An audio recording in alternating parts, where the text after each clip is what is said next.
सदर विधायक संजय सिंह गंगवार और बरखेड़ा विधायक स्वामी प्रवक्तानंद ने प्रेस कॉन्फ्रेंस कर उत्तर प्रदेश सरकार के 8 वर्षों में अपने अपने क्षेत्र में किए गए विकास कार्यों का रिपोर्ट कार्ड पेश किया। आज सदर विधायक संजय सिंह गंगवार और बरखेड़ा विधायक स्वामी प्रवक्तानंद ने अपनी अपनी दोनों विधानसभाओं में उत्तर प्रदेश में आदित्यनाथ योगी की सरकार 8 वर्ष के कार्यकाल में किए गए कार्यों का वर्णन किया गया।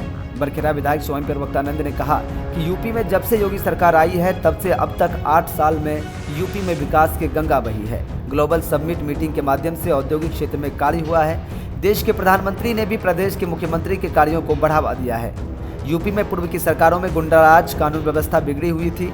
आज हमारी सरकार में जीरो टॉलरेंस की नीति तहत सुरक्षा से शिक्षा की नीति पर कार्य करते हुए सरकारी विद्यालयों में भी बेहतर सुधार हुआ है। मिड डे मील को लेकर बच्चों को बेहतर पौष्टिक भोजन उपलब्ध करवाया जा रहा है। शिक्षा, स्वास्थ्य व सुरक्षा को लेकर पूरे प्रदेश में सनातन को लेकर काम किया।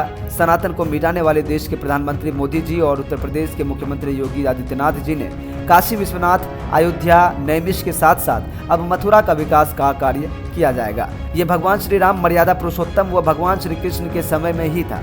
जिस तरह से इन 8 सालों में सनातन को लेकर पंख लगे हैं, ये सब उन्हीं की तरह योगी मोदी ने किया है और विकसित राष्ट्र बनाकर 2047 तक भारत विकास राष्ट्र बनेगा।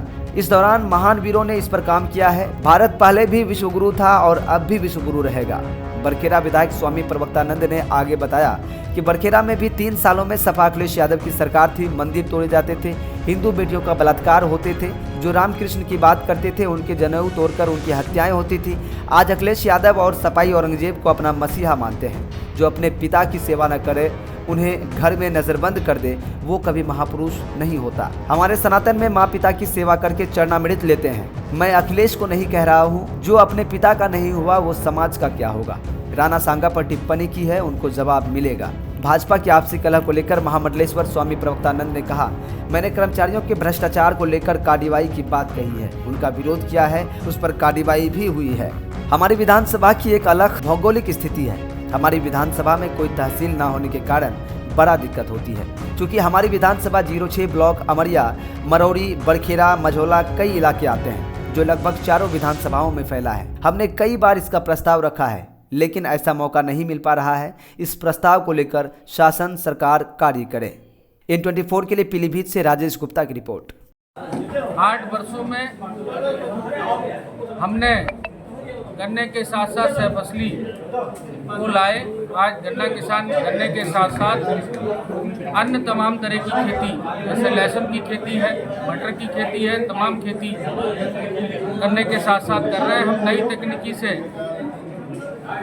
गन्ना बोने के लिए वैज्ञानिकों को बीच बीच में ला करके गोष्ठियाँ करते हैं। हमारे डिपार्टमेंट के लोग गांव-गांव जा करके गोष्ठी करते हैं। गन्ने की पैदावार भी बढ़ी है। प्रदेश के अंदर गन्ने का रकबा 1.5 गुने से ज़्यादा हुआ है। और एक गन्ने के बारे में सबसे बड़ी बात बता दूं, 2017 से पहले किसान, अन्नदाता किसान गन्ना पैदा करता था, लेकिन घर बनता था गन्ने के दलालों का।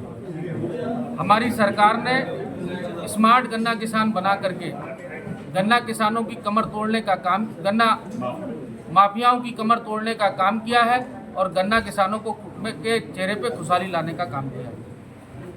सर, अभी महाराज जी ने कहा है कि 2 जिलों में के 50 मोहल्लों के नाम चेंज हो गए, जो मुस्लिम या अन्य नाम पर थे।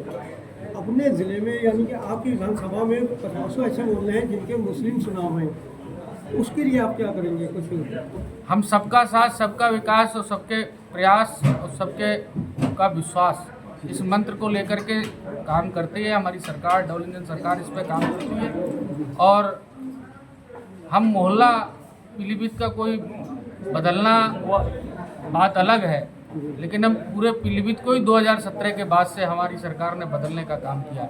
आपको मैं बता सकता हूं कि जैसे कचहरी जाने के लिए पहले 2017 से पहले एक पतली सी सड़क थी, आज आपको वहां भी बहुत चौड़ी सड़क है। आज छतरी चौराहा हमारा अच्छा है, आज बांसुरी चौराहा हमारा अच्छा है, आज फ्लाईओवर बन रहे हैं, पहले जाम लगा रहता था। तो सरकार ने पीलीभीत जिले को ही बदलने का काम किया। प्रथम मैं अपने देश का चौथा स्तंभ, चाहे वो प्रिंट मीडिया हो या इलेक्ट्रॉनिक मीडिया हो, मैं सभी को धन्यवाद और आभार देना चाहता हूँ कि आप लोगों ने सदैव हमारे देश की सच्ची खबर को जन जन तक पहुँचाने का काम किया है पूरी निष्ठा के साथ। इसलिए आप सब आभार और धन्यवाद के पात्र हैं। आपने देखा कि उत्तर प्रदेश में जब से योगी सरकार आई है, लगातार माननीय मुख्यमंत्री जी के द्वारा इन 8 वर्षों में जितना भी काम किया गया है, शायद पहले कभी किसी सरकार ने किया है। देश के प्रधानमंत्री जी ने भी उत्तर प्रदेश के मुख्यमंत्री जी का हर कदम पर साथ देने का काम किया है। चाहे वो ग्लोबल इन्वेस्टर समिट कार्यक्रम हो, जिसमें लाखों करोड़ों का विस्तार पूर्वक हमारे प्रदेश में ला करके उद्योग लगवाने का काम किया है। कई बड़े बड़े हाईवे निकालने के लिए प्रयास किया गया और आज हमारे धरातल पर उनको उतारा जा रहा है।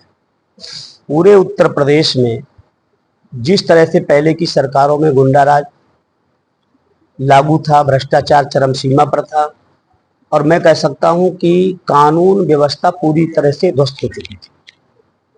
पर जब से माननीय मुख्यमंत्री जी आए हैं, पहला काम उन्होंने कानून को सुधारने का किया। आज पूरी तरह से कानून व्यवस्था चाक चौबंद है और गुंडे माफिया उनको भी ठिकाने लगाने का काम किया है। जीरो टॉलरेंस की नीति बना करके हमारे देश की प्रदेश की बहनें रात्रि में कहीं आना जाना भी उनके लिए मुश्किल होता था, लेकिन आज मुख्यमंत्री जी के शासनकाल में हमारी महिलाओं को भी सुरक्षा देने का काम किया।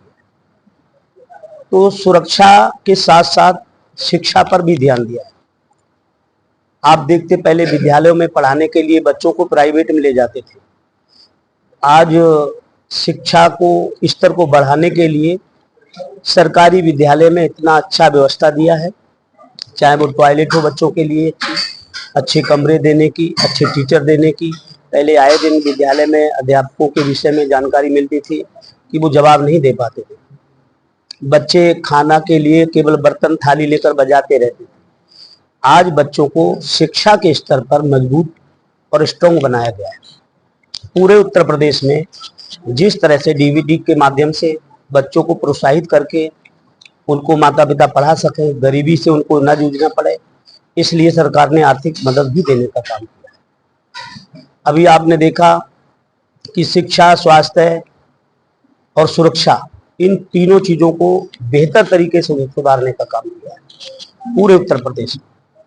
आपने देखा सनातन हमारा लगातार अधोगति पतन की ओर, बहुत सारे लोग आए जिन्होंने सनातन को मिटाने के लिए प्रयास किया, लेकिन जब से योगी और मोदी जी हमारे देश में आए हैं, लगभग 142 करोड़ देश की देवतुल्य ईमानदार जनता ने अपने जन सहयोग से उन्हें सिंहासन पर बिठाया है। तब से हमारा सनातन भी देश में उभर कर आया है। चाहे वो काशी विश्वनाथ हो और चाहे वो अयोध्या हो या हमारा नैमिष हो, और आने वाले समय में मथुरा की भी बारी है। तो लगातार सनातन पर जो कुठाराघात हो रहे थे, और आज से नहीं सदियों से हमारे कई लोगों ने अपने सनातन की रक्षा के लिए प्राणों को निछावर किया। हमारे देश में करोड़ों लोगों के साथ मार काट हुई, लेकिन हमारे लोग कभी झुके नहीं। और जिस तरह से सनातन को आज पंख लगे इन 8 सालों में, मैं कह सकता हूं कि या तो भगवान मर्यादा पुरुषोत्तम श्री राम के समय में था ये, या कृष्ण के समय में, आज फिर पुनः ये प्रादुर्भाव हुआ है सनातन का, और अब सनातन जो है मिटने वाला नहीं। जिस तरह से देश और प्रदेश के मुख्यमंत्री और प्रधानमंत्री जी लगातार हमारे देश को विकसित राष्ट्र बनाने के लिए काम कर रहे हैं, और वो दिन दूर नहीं है। अपना संकल्प है कि 2047 तक भारत विकसित राष्ट्र बने, जहां पर सबको साथ में लेके चला जाए। और ऐसा नारा आपने सुना कि सबका साथ, सबका विकास, सबका विश्वास, सबका प्रयास। इस नारे के तहत अब हमारे देश को आगे ले चलने के लिए इन दोनों महावीरों ने काम किया है, और अब देश को निचले स्तर की ओर नहीं ले जाना है, उत्थान की तरफ निरंतर भारत माता जो है हमारी निरंतर ऊंचाई की तरफ जा रही है। और ऐसा दिन आने वाला है कि भारत पहले विश्वगुरु था, आज आने वाले समय में फिर विश्वगुरु की उपाधि पर रहेगा। माननीय तमाम ऐसी योजनाएं हैं, उज्ज्वला योजना के अंतर्गत, किसान सम्मान निधि योजना के अंतर्गत, कृषि बीमा योजना के अंतर्गत, किसी भी नौजवान की दुर्घटना में मौत होती, मैं स्वयं इसका प्रतिभागी हूँ, मैं खुद ही देखता हूँ, मैं खुद ही लोगों की मदद करता हूँ।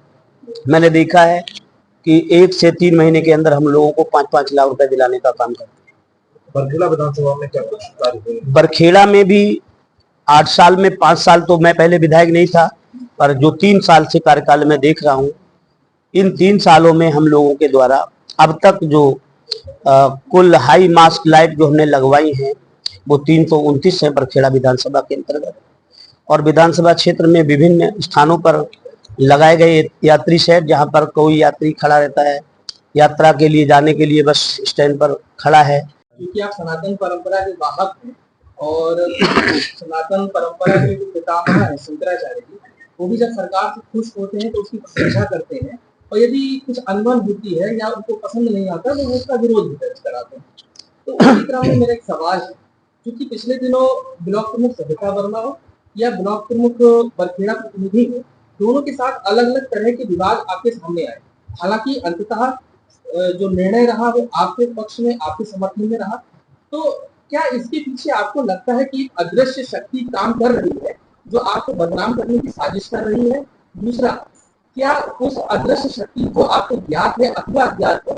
इस बारे में आपने मुख्यमंत्री जी से मिलकर चर्चा की है, क्या उनको बताया है, और उन्होंने इस पर आपको क्या आश्वासन दिया है?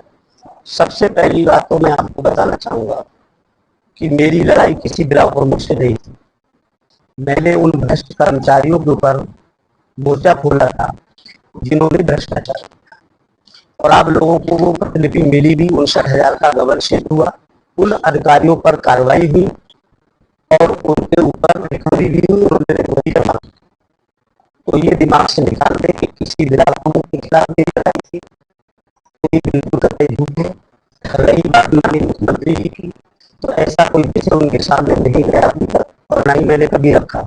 मैं जब भी मिलता हूँ औपचारिक रूप से उनसे भेंट करता हूँ, उनसे आशीर्वाद प्राप्त करता हूँ, और उनके किए गए लगातार प्रदेश में कार्यों की मैं सराहना करता हूँ। और मैं कहता हूँ कि माननीय जी, आपके द्वारा हमारा प्रदेश उत्तर प्रदेश से उत्तम प्रदेश बना है। इसलिए मैं अपने उत्तर प्रदेश के पूज्य मुख्यमंत्री जी को बहुत बहुत बधाई देता हूँ, और मैं अपने साथ में बैठे चारों मंडल अध्यक्ष, संयोजक और माननीय प्रभारी विधानसभा हमारे लोकसभा के आदरणीय गुलशन आनंद जी को मैं बधाई देता हूँ कि आज वो मेरे साथ में मौजूद बैठे।